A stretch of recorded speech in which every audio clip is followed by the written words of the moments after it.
still can't really put my finger on how confidence fits into this whole equation. Thinking better, trying to improve, trying to identify some of our flaws and fix them, et cetera, all this stuff that I talk about in these videos. Where does confidence fit in? And a couple things on that as I've been thinking about it the last week or so. One simple observation or quick observation is it's evidence to me, or at least seemingly evidence to me, that the idea that our minds need cohesive narratives, we need things to make sense, we need things to fit together, is real. Because this idea of not knowing where confidence fits into this, it's like, it's nagging me. It's like eating at me. I can almost feel it that if as I think through this, if I could just kind of click into a narrative that makes sense and fits, like the sense of comfort and pleasure and almost relief I would get from that, because I just can't have things being unsettled. And I think that's human nature. I'll take it as a little bit of a good sign though, because I think historically where I could have went two ways with this, I could have just found it, right? The discomfort that comes from not having it, I could have just took whatever I could grab onto and say, okay, that's what it is, put it in the box and be done with it. But I'm not doing that. I'm trying to get closer to the truth, to the extent there is a truth. Or I could have just dismissed it and said, it's stupid. Like, I don't even want to think about it because it's too hard, right? So I'll throw it out. Kind of the same thing, just other side of the same coin. Either just close it out with something that's probably not true but easy, or just dismiss it and forget about it. All the easy approaches. So that's the kind of quick observation. But let me go deeper. Let me continue to explore confidence and why the other reason I think it interests me so much, why it's so important to me. I mean, it clearly fits into the overall calculation. Right? I talk about it all the time. I think our subconscious is constantly running a cost-benefit or a pleasure versus discomfort calculation for every action or decision, whatever we do. Confidence clearly fits into that. I think it's related to fear. I think often the cost side of the equation, or the discomfort, is rooted in some fear of some bad thing, or us not being capable enough, or us being embarrassed, or us getting hurt physically or emotionally.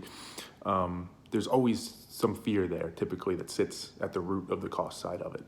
And confidence, I think, in some way combats that fear. It's the opposite of that fear. It's the absence of that fear. It's something connected to that fear that allows us to overcome it. It allows us to feel confident, but feel a greater sense of certainty, or some sense of certainty that we will get the pleasure from that thing, that the benefits will outweigh the costs. I think it fits into the equation somewhat in that way.